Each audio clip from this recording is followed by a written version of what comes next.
OKFM 101.7. Honorable Incoom a former MCE ewo Asene Manso Akroso. The ene entwetwe enkomai. Honorable Memoache. Hello. Ana yeja. Oh Dabi, o de ye nua me small boy akwara ketekete. Small boy. Hey. Kwame chromatic ase ni ana. Ani obra. Yeja. Ye bra. Wo matafu anyama no pai. What's asrewa? Na die ebeto mu na ye hu press conference.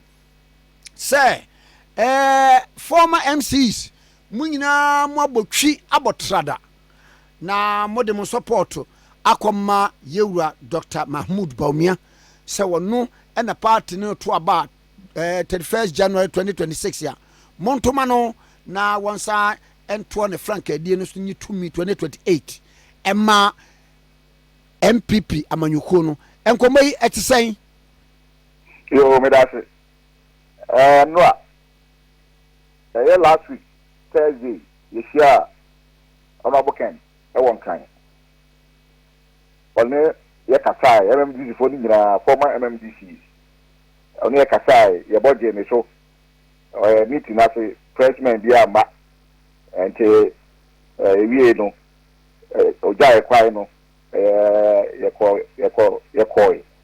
na yenti a meeting ni ya ba so kwa me say MMDC for ye wo committee bia ene aba wo si edwedwen yen years bi ho because ya ban no enwie saade no amayen ana President Mahama ban aba nti ye committee no ene aban we mpanyifo edin sa waso so ye be ya ombehwa maye nti committee no na edo tu mu se etese ye nya ba bi na MMD fo nyina ye be hia na ye dwendwe ho na ye djuma maye no akomo bi atuja na ye nya ba bi so ehia as one body because the two abani we no ye hia as one body nti ye nya ba ko na ne Dr. Dan example kakasai so nka obobo ya ka ofa ni hotel ba ko mayen na kan koya charge you know so yamra nkwatia the coolest place in Ghana yes what fair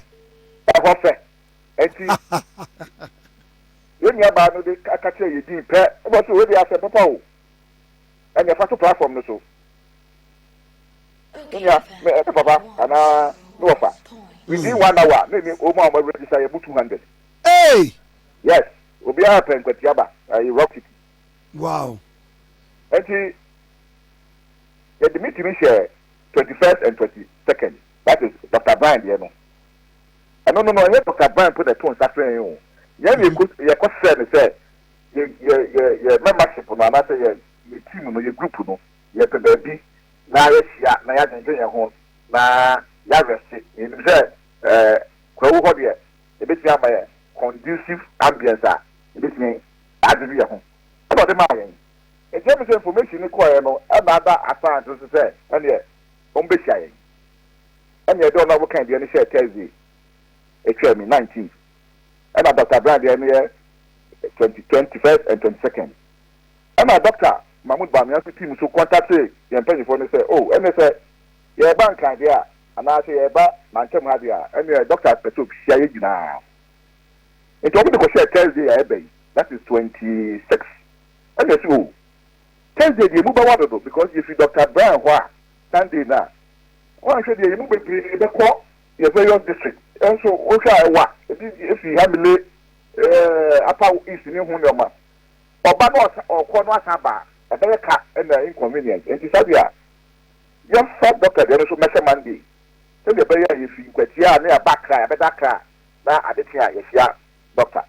Mahmoud Bawumia ana doctor team no ejitum and you do on meeting be share and no amapa e wa Lisa baby a ye koi nyina eye Honorable Ken ho and Honorable Brian ho nyina no omkomo mo di no ye ni sorry ye de say your party no empanyifo akuda e pese ombedi anim na ye de ekọ election 2028 obi aye bo nsem ma no obi aye to enyo ma no o ya kan ne beba o ya kan ne beba ye to e won kan onobo kan ne campaign office ye ko onobo ba ho o ya Brian ye beba ye to e ye jira ye bo se isia no sa na no amapa doctor isia area inside ye sorry jira ho e ma ne fan o kasa wie ye bo se ma no o ya doctor oh yes ye to e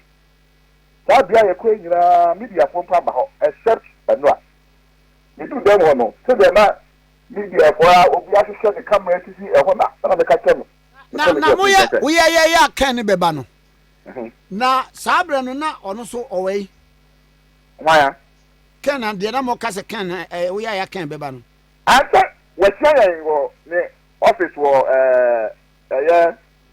president Babia National Health Insurance Office head of area hono we say ho so ka say we no e budget ni so okay Matias ye call Equatia so the same thing Dr. Brian Kasawi no and e budget ni so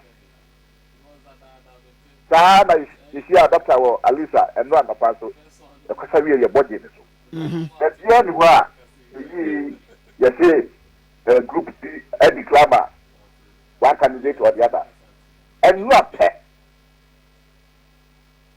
Dr. Nia Kasawi ya ni twa photo wi a e e compare ba bita na yedi bi kaya no e wo ho na from which side no ya that side na ye ya ha wo ye like it you call why ye trust this start is almost July so akofo aduane no me to na me so to pa ko pa ni ya me ne bo pa o ka ti obi ke so the senior declaration no and I'm going to say, declaration by no school, Yarasam, because me no, me never be going come over baby. I feel me ko. And you, with me say me count. And you can't answer no. I'm not sorry. It's now what 200 and something now. What because you don't hear what. Danny ho, let me put it that way. After you you na you sorry see e kwa. We do about people and share more report about me Payo. Bed Banson, yeah. Yes, honorable. Hey, what the climate doctor there? That's some now. I'm saying, one of the climate doctor. Oh no, I'm busy for after almost the climate doctor. I'm saying, you can't be there. It's a honor interview, and I'm chill. Said that, yeah. Ye coin no as a body yan trance and decided to say ye could declare a movie. So, yeah, year no 2024, Uncle Yamaya election no results no year Basano. Now, come if you say, ye be young, be BS, tell the Baya, leave the Sina, Sabi, your name a form of no, a copa, a bill, and can you Bayan ko support baako send the ya ya din kapum ani odo e be ka Bawumia persecutive campaign you bet me about back 2020 na na bi si fo ya sabi ye wie you see abamu amafo ayaya ban no ye di ho asem ye de o mu ye fi ye jinjin ye ho a Dr. Brian aboa yan abadi akobe po isu a enfra ma papa fa ye ho a ya pa no nobody interfere ever. It is a metiasia. Saba and Crophobia won't be a press conference. No, what are you here for? A session of us, Crophobia, said the only baby there. Omone Dr. Mahmoud Bawumia, a bid for 2028 years old, almost support no. Over the better. Now, yes, Dr. Brown go back and buy and can you be Sunday you may know. I'm almost at the friend of almost group be. Now, that group and then they have forum for former MMDC for Dr. Bawumia. Man can't tell you. Then you ambush us and walk. Meet here. Dr. Atu is a MMDC because Dr. Carter, Usia, no Sipua, our division in the primary. Into Omumbra now, no Munikoma, and some of us again. The invitation was to all former MMDD. It is almost extended it to even President before time. Oh, okay. Because you see, I'm not yet delegate, but you see, I wouldn't let back the same as former MMDC over to in the presidential primaries. And Chapter Africa proposal no every national council, every conference. Yendi yen to Mumpo. Number 2, me say ya because Ejuma Society.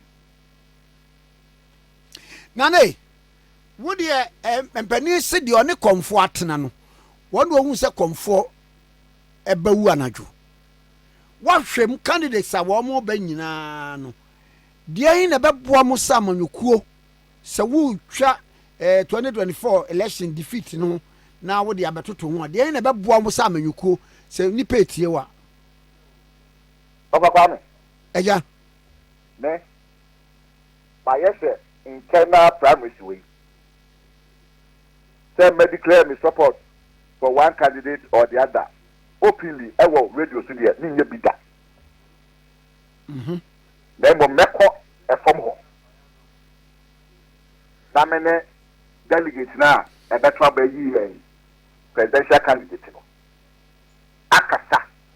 Actual Munyetia, Sabi, as soon as we are not open, and yet the Nico as our flag bearer. A be a bit me power 2028 easily. The word is easy. How do they can win 2028? The bit me winning, but candidate be. If my winning is easy, it means to be a better thing. It meant the question what. Let's say. Delegates, you know. Okay, Men from Anoke, and then motion, and your order me drop obiti, but me de my analysis, I made the actual Namaka say because of that, you know, if you say win that you need to get you need election, no, easily, and no matter that, but if you really that candidate now. Then they make me a radio, so I'm going to phone you. Okay, candidate, no mayor president. Okay, so what dear character bay and a muhia. Nipa, you know, that's why you're Ubia and a star. Okay, apart from say, Valua, you know, as Ghanaians, Yadia to me say, and yes. Apart from that, you know, any penny for ya, a yum to some opinion, be it me a big Ghana and him, it me the party and him, a big Ghana and him. And the character there, if you have a qualities be, and when you know, yeah, qualities are Ghana for you, I get to say, as soon as see. Suban we are womb, then you sit here, then you see Casa, for the country, then I didn't know. But it is you, Pano, and yet, you obey to me, my 2028 easily. And yes, I did a character wise, and then quality there, Omina, Obia between, Obia qualified. But you bet you are winning election no easily. That is okay. My position. Mati. Eddie, Mamma knows Namin saying Pama honorable. Mesomeda pa honorable Alex Incoom, a former MCE, Asene Manso Akroso, and I know I drink common now. Mammy. Okay, FM 101.7.